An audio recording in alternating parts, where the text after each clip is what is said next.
Aujourd'hui, on va parler du Soudan, un pays qui vit une des crises les plus complexes et les plus silencieuses de notre époque. C'est une histoire tragique où une richesse incroyable, l'or, au lieu de bâtir le pays, sert en fait à financer sa propre destruction. Et les chiffres, eh bien, les chiffres sont tout simplement glaçants. Regardez ce chiffre. 12 millions. C'est juste énorme. 12 millions de personnes ont dû fuir leur maison au Soudan.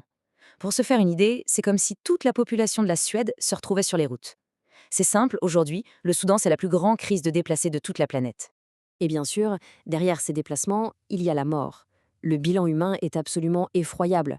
On parle d'au moins 150 000 morts depuis le début de la guerre en 2023, un chiffre qui, malheureusement, ne fait qu'augmenter jour après jour.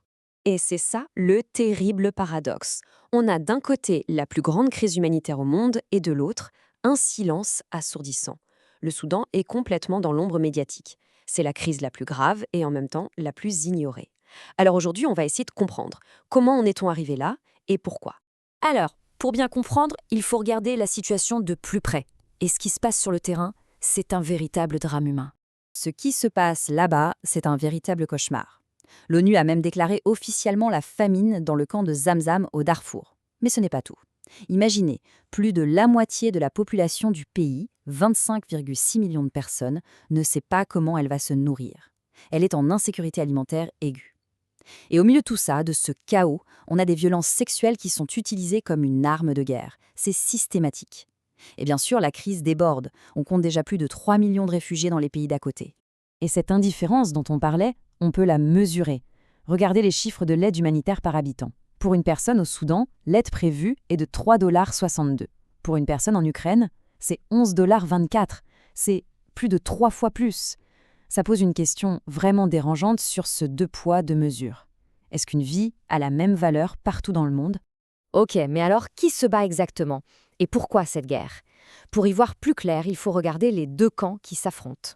Alors, on a d'un côté l'armée nationale officielle, les forces armées soudanaises qu'on appelle les FAS, et de l'autre, un groupe paramilitaire extrêmement puissant, les forces de soutien rapide, les FSR. En fait, ce sont les héritiers des fameuses milices janjaouides du Darfour.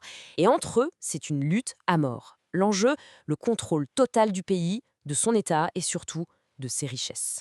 Cette phrase résume tout, en fait. Au départ, c'était juste une lutte de pouvoir entre deux généraux. Mais ça a complètement dégénéré. Ça a mis le feu aux poudres et ça a entraîné l'effondrement de l'État, la famine, des violences terribles, et ça a même ravivé des conflits ethniques qui couvaient depuis longtemps. Et là, on arrive au cœur du problème. Parce qu'une guerre, surtout à cette échelle, ça coûte une fortune. Alors la question c'est d'où vient l'argent? Eh bien la réponse, elle est littéralement sous leurs pieds. Comment cette guerre est-elle financée? C'est la question à plusieurs milliards de dollars, littéralement. Pour que les combats continuent, il faut un flux d'argent constant pour les deux camps. Et cet argent, ils le trouvent dans la ressource la plus précieuse du Soudan. Alors regardez ce tableau, c'est assez fou. Les chiffres officiels montrent que le Soudan a produit près de 1000 tonnes d'or en une dizaine d'années. Mais, officiellement, il n'y en a qu'un tiers environ qui a été exporté. Ça veut dire qu'il y a plus de 600 tonnes qui se sont volatilisées. Enfin, pas vraiment volatilisées. Cet or a tout simplement été sorti du pays en contrebande.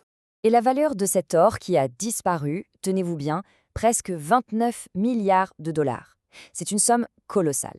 Cet argent aurait dû aller dans les caisses de l'État soudanais. Au lieu de ça, il a alimenté des réseaux criminels et aujourd'hui, il finance directement la guerre.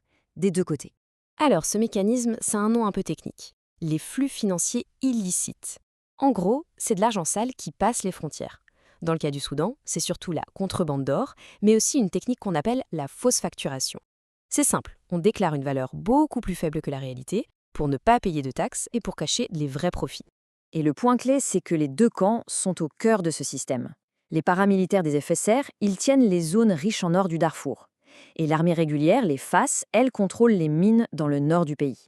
En gros, chacun a sa propre pompe à fric pour acheter des armes et payer ses soldats. La guerre s'auto-alimente. Bon, l'or permet de payer, c'est une chose.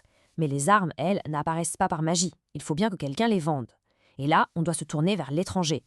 Et les rapports, notamment ceux d'Amnesty International, sont très clairs là-dessus. Plusieurs pays sont pointés du doigt pour avoir fourni des armes aux deux camps. On parle de la Chine, des Émirats arabes unis, de la Russie ou encore de la Turquie.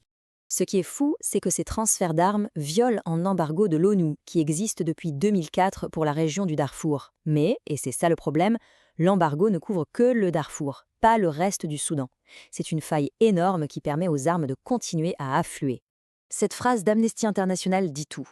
Le conflit est alimenté, littéralement, par un flot quasi ininterrompu d'armes et de munitions. C'est comme jeter de l'huile sur le feu en permanence. Tant que ce robinet à armes ne sera pas fermé, la guerre ne s'arrêtera pas. C'est aussi simple que ça. Alors, face à tout ça, face à ces atrocités, ce pillage, ces armes qui viennent de l'étranger, forcément, la question de la justice se pose. Et elle se pose avec de plus en plus de force. Et les preuves, elles sont là, elles sont même accablantes. Une mission d'enquête de l'ONU a rendu ses conclusions et elles sont sans appel. Les deux camps, l'armée comme les paramilitaires, ont commis des crimes de guerre. Le rapport va même plus loin et accuse spécifiquement les FSR de crimes contre l'humanité. Donc, pour que ça ne reste pas impuni, la mission de l'ONU a des recommandations très concrètes. D'abord, il faut que la Cour pénale internationale puisse enquêter sur tout le Soudan, pas seulement sur le Darfour. Ensuite, il faudrait créer un mécanisme de justice spéciale pour juger ces crimes. Et enfin, que chaque pays puisse utiliser ce qu'on appelle la compétence universelle pour arrêter et juger les responsables s'ils se trouvent sur leur territoire. Et on termine avec cette question qui est vraiment au cœur du drame soudanais. Le Soudan, c'est l'exemple parfait de ce qu'on appelle la malédiction des ressources. L'or, qui devrait être une chance, une bénédiction, est devenu le carburant de la guerre. Et ça pose une question qui dépasse le Soudan, une question fondamentale. Quand est-ce que les richesses d'un pays arrêteront de financer sa propre destruction ? C'est une question qui, au fond, nous concerne tous.